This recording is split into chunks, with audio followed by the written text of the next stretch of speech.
Hello, welcome to episode 5 of Commander Deck Building. I don't know what the name of this series is, but we're building the Fantastic Four today. A red, green, white, blue commander that is a 4/4. It says, when the Fantastic Four enter and whenever you cast a spell with power, toughness, or mana value 4, choose one that hasn't been chosen this turn. You can create a 0/4 colorless wall with Defender. You can have the Fantastic Four deal 3 damage to each opponent. You can put 2+1/+1 counters on target creature, or you can draw a card. So you can do each one of those each per turn. Notably, you can activate them 4 times per turn. So, what is the strategy behind this deck? Well, first, once again, we're trying to keep this within the Marvel Universe, try and keep these universes beyond as universes within their own place a little bit. And that makes them more fun and more thematic to play anyway. So, as the new Marvel sets come out year to year, this will be something that can evolve a bit over time, in hopefully a good way. So there is 2 cards in here in total that do not activate the Fantastic Four. One is Sol Ring, the other is Arcane Signet. Pretty simple, pretty easy to understand why they're there, but that's it. Everything else in this deck is designed to activate the Fantastic Four. So, what are we trying to do? What's the win condition? What's the goal? Well, you can ping people out for 3 damage. A lot. I like to personally create the walls in the early game and have that be how I focus. Get some draw, keep my hand full, and make some walls. Build up ways that I can increase the ping, build up ways that I can do more with the ping, and then have it deal a bunch all at once. Because if you just start pinging people early, you will be the target. That's just how it goes. You start pinging, you become the target. So let's take a look at how we're going to do that. And what each creature is there for. We have Absorbing Man as the first one here because it's a 4/4. 3 mana. It has Vigilance. And the important part, at the beginning of your first main phase, until your next turn, Absorbing Man becomes a copy of up to 1 target artifact, non-or enchantment, or land. Except he remains to be a legendary 4/4 human villain named Absorbing Man and has Vigilance. So he retains himself but becomes a copy. Things we can copy that are nice for that.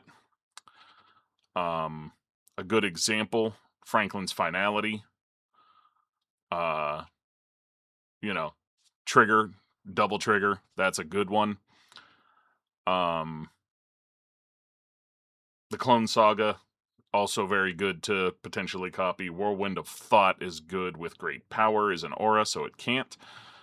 And then you have things like Wedding Ring for extra draw, Trading Post for lots of things. The Fantasticar is a very good target.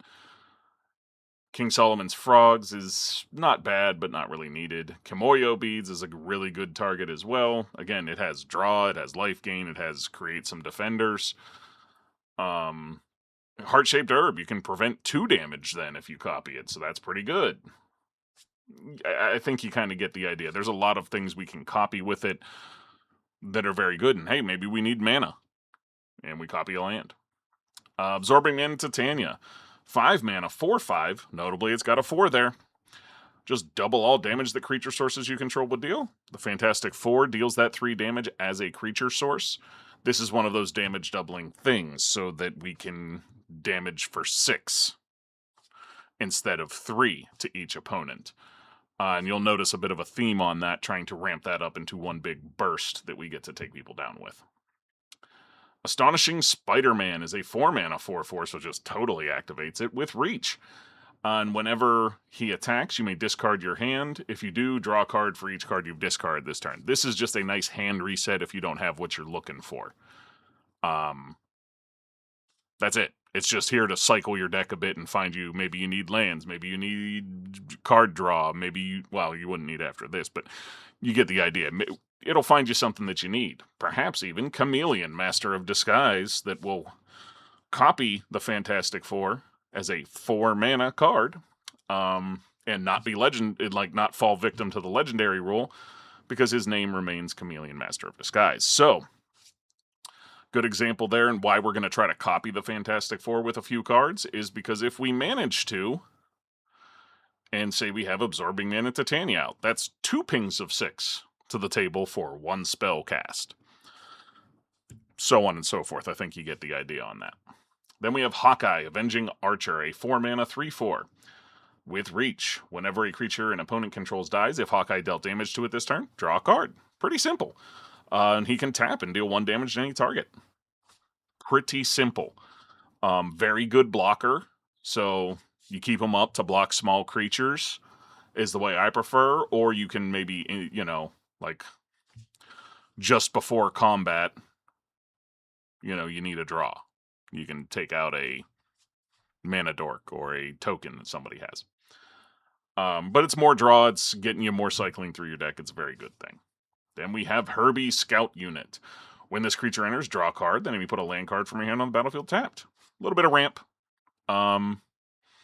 That's really all there is to it. It's a little bit of ramp, which is normally easy in a 4-color deck that has green in it, but since we're restricting ourselves to the Marvel Universe and 4 mana casting costs, there is none.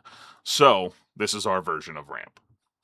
Hitmonkey is a 4-mana 3/3, can't be countered. Reach, Vigilance, Death Touch, Hexproof, Haste. Just a very good creature to have out with keyword soup on it, Pretty good.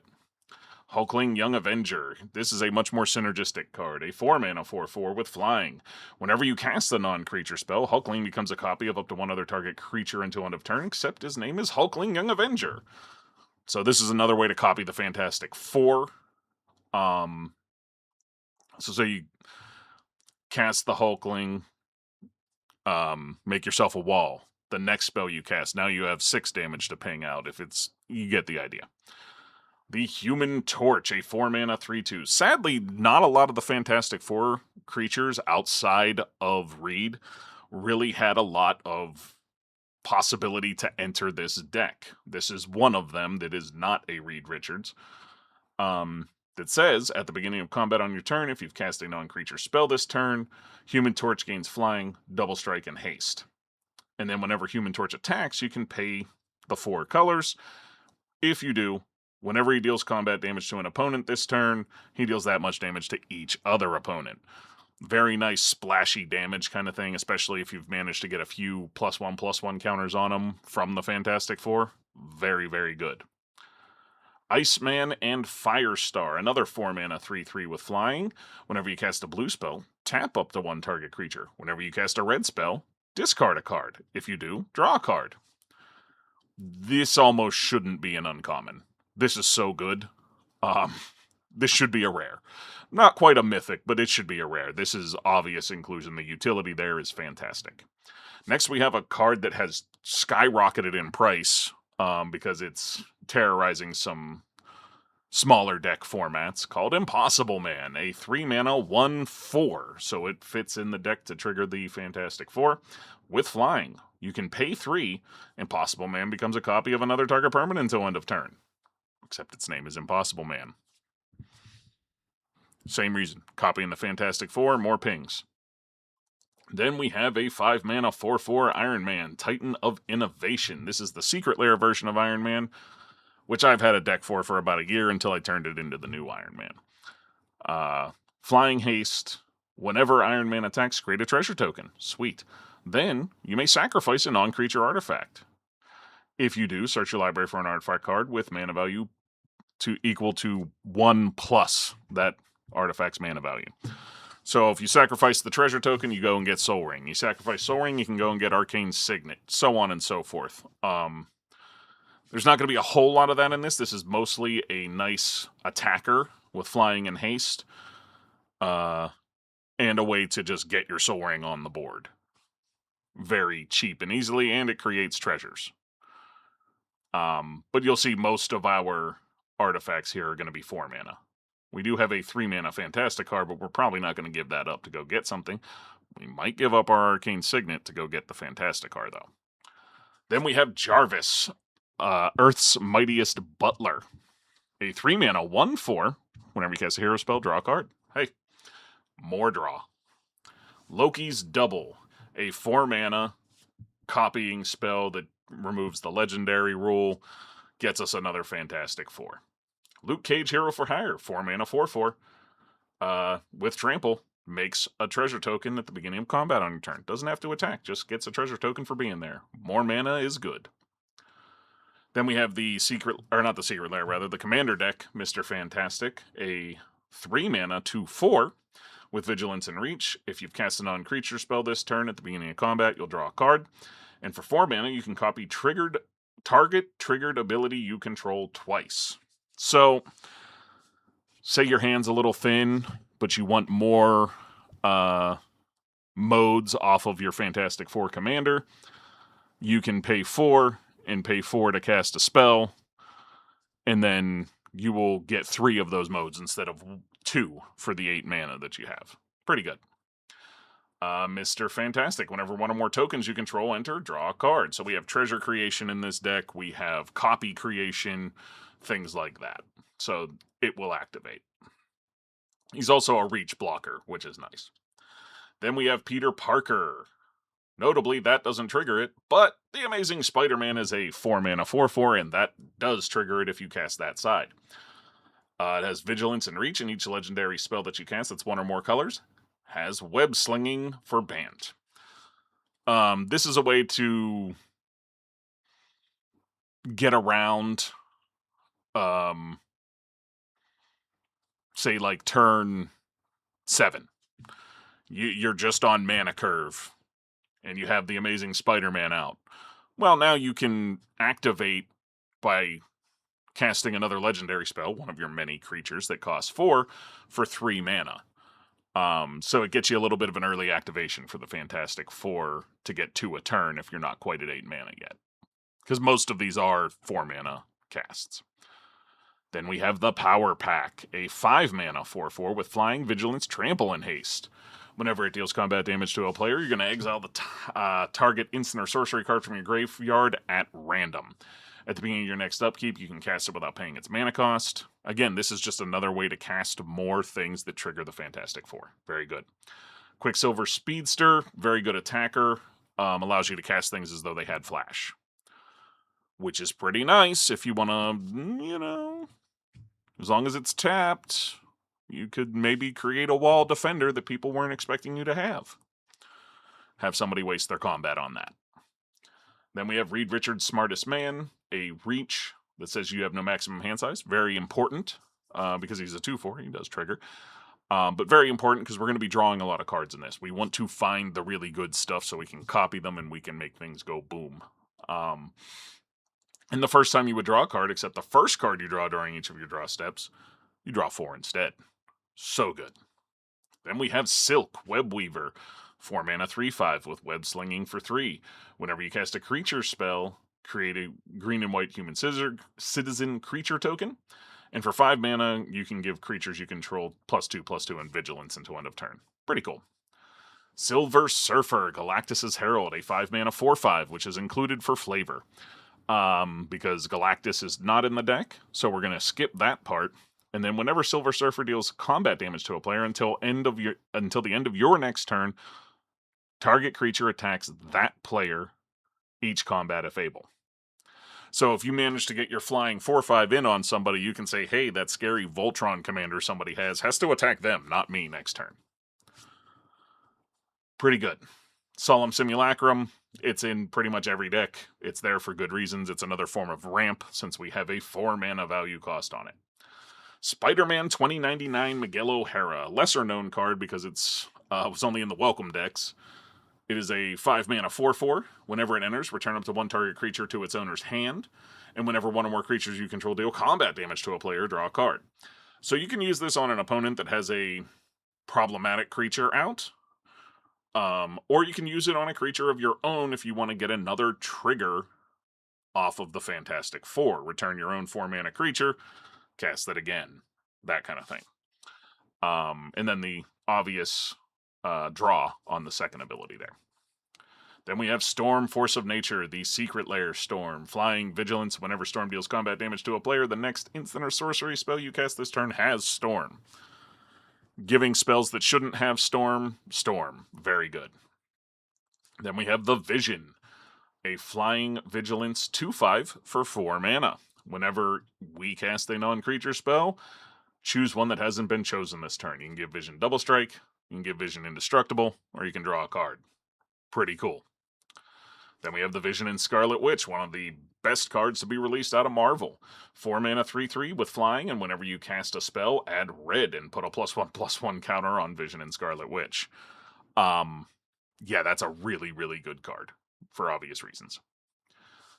Thor, Asgard's Avenger, a 4 mana 4/4. If another source you control will deal damage to an opponent or a permanent an opponent controls, it deals that much damage +1. So instead of pinging for 4, instead of pinging for 3, rather, we now ping for 4. Wolverine Claws Out. Love this card. It's in here because it's 4 mana. He can assign his combat damage as though he weren't blocked. Whenever a mutant you control attacks, double its power until end of turn. So you have 4 mana or 4 damage that you can assign directly to a player even if they block it. Pretty cool. And then Wolverine Fierce Fighter, same kind of thing. It's here because it's 4 mana and it can fight a creature. He heals after the fight, essentially. Before he takes damage again, he will heal so you could fight and fight and fight and fight. That's not what this deck's meant to do. He's here because he's going to have a nice ETB to fight a creature and perhaps remove it. I mean, that's what you should be aiming to do if you have a target, is remove something, not just damage something. Deep Analysis, 4 mana, draw 2 cards. You can flash it back for 2 and pay 3 life. Just a draw card. The Fantastic Bounce, 4 mana, costs 2 less to cost if it targets a tapped creature, and it returns it to its owner's hand, and you get to draw a card. Very good. Mjolnir's Might, a 4 mana sorcery dealing 4 damage to target player, and then you get to exile the top card of your library, and you can play it until the end of your next turn. Seize the Day is extra combats. That is an extra combat spell that flashes back for 3. Venom Blast. This is a goofy one. I've always had a little bit of problem with its name, because you would think it would deal damage, not add counters. The adding counters part is weird, but just dealing damage. But anyways, you put 2 +1/+1 counters on target creature you control. Very good if you can get that onto the Human Torch. And then it deals damage equal to its power to up to one other target creature. Pretty good. Big Score, 4 mana instant. Discard a card, draw 2 cards, create 2 treasures. Very good. Clever Concealment. You can convoke and phase out any number of target permanents you control for 4 mana. Very good if somebody wants to cast a Blasphemous Act, if somebody wants to cast a Cyclonic Rift, any of that kind of stuff. Board wipes, very good to have this in hand for. Dismissive Denial is a counterspell that has basic land cycling. Again, we're kind of limited since we're keeping this to a very tight 4 mana, 4 toughness, 4 power kind of deck. It's a little bit limited. Then we have the First Family. For 4 mana, you draw X cards and gain X life, where X is the number of colors among permanents you control and spells you've cast this turn. Well, that's going to be 4 most of the time. So you're going to draw 4 cards, gain 4 life for 4 mana. Pretty darn good. Inspired Fire, 4 mana, costs 1 less to cast for each card you've drawn this turn. And it deals 4 damage to target creature. Nice little removal spell, has good flavor because it is the Human Torch. And even if it costs less, the mana cost on it is still 4, so it counts. Methods of the Mighty.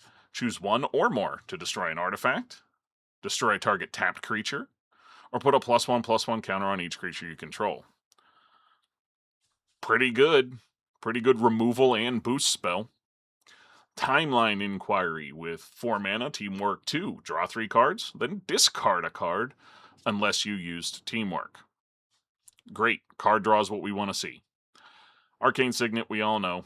Bioorganic Carapace. When this equipment enters, attach it to target creature you control. Equipped creature gets +2/+2. And whenever this creature deals combat damage to a player, draw a card for each modified creature you control. Since we're putting +1/+1 counters on things with our commander, we might have quite a few modified creatures. The Heart-Shaped Herb. If a source an opponent controls would deal damage to you, prevent 1 of that damage. Just pretty good. Solid 4 mana artifact in universe. You can sacrifice it, and then you may sacrifice a creature. If you do, return that card to the battlefield under its owner's control with 3 +1/+1 counters on it, and you become the monarch. Very nice to have. Kimoyo beads. We talked about this earlier. At the beginning of your end step, you draw a card, you create 2 soldiers, or you gain 3 life.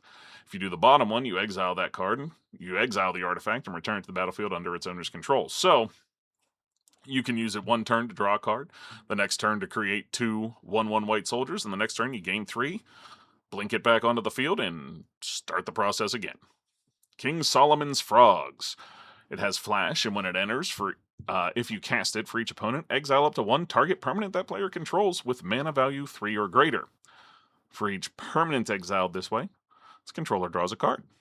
You can pay 3 and exile it to become the monarch. Very good. More card draw and removal. Sol Ring, fantastic card. 3 mana 4/4 with flying. Whenever you cast a non-creature spell, you may have the fantastic card become an artifact creature until end of turn. Whenever you cast your 4th non-creature spell each turn, you may sacrifice the fantastic card. If you do, you create 4 4/4 colorless construct artifact creature tokens with flying and haste. This is breaking some formats as well. Here, it's mostly flavor. We're unlikely to cast 4 non-creature spells in a turn, but it is possible. But it becomes an artifact creature, we don't have to crew it. But just from casting a non-creature spell. So we get a flying 4/4 out of it. Pretty good. Trading Post. 4 mana. You can discard a card and gain 4 life. You can pay 1 life and create a goat. You can sacrifice a creature and return target artifact card from your graveyard to your hand. Not really going to do with that. Sacrifice an artifact, draw a card. Possibly. Mostly this is life gain and create goat blockers. Vibranium Dynamo is Thran Dynamo. Just a solid mana rock. Vibranium Mining Mech is a 4 mana 6/6 with crew 2 vehicle that has trample. And whenever it enters or attacks, you create a tapped Vibranium token that you can only use for artifacts. So, yeah. It's fine. It's here because it's a 6/6 with crew 2 for 4. Then we have Wedding Ring, a 4 mana artifact that says when it enters, if it was cast, target opponent creates a token that's a copy of it. Whenever that opponent draws a card, you will draw a card. Whenever that opponent gains life, you will gain that much life. Pretty good. Annie joins up here as Franklin's Finality, deals 5 damage to target creature or planeswalker an opponent controls when it enters, and if a triggered ability of a legendary creature you control triggers, it triggers an additional time. So you don't even got to pick anything beyond legendary, which pretty much all of our creatures are. You get the idea.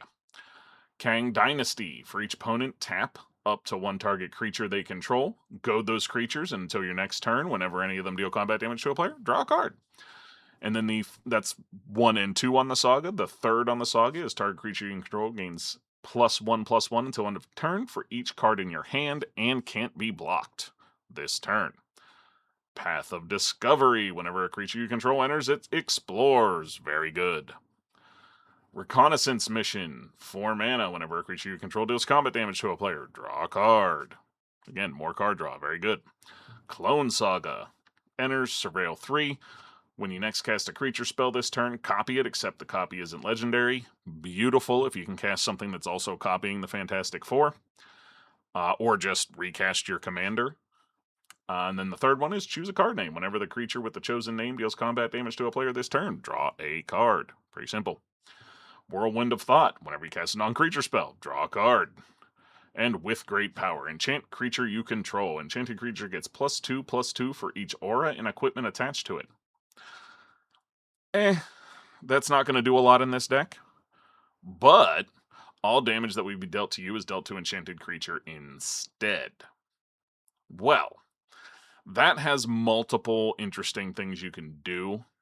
If you manage to get this out when somebody has a big, scary creature out, you can maybe sacrifice Hawkeye, Avenging Archer, to it. You get the idea. Like, it can be used to save you. And then we just have the usual lineup of lands from Marvel here. So yeah, what I'm looking to do with this deck is have fun. This is a bracket 2 for sure. And in bracket 2, I think it holds its own. I don't think it holds its own much beyond Bracket 2, but it can do some pretty cool things. It just takes a little bit later in the game to be able to do them, which is why I would classify it as a Bracket 2. It is a fun deck to play, I can tell you that. I've played it several times. I highly recommend it. As commander decks go, for the build being only about $300 is actually pretty good. For a custom build, that's not bad, especially one that's as fun as this.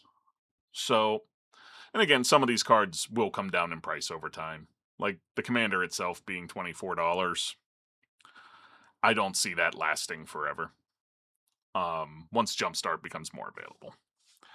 So, hope you enjoyed this one. Hope you can maybe build this and have some fun with it. I certainly do. And I will catch you in the next one. Thanks for watching.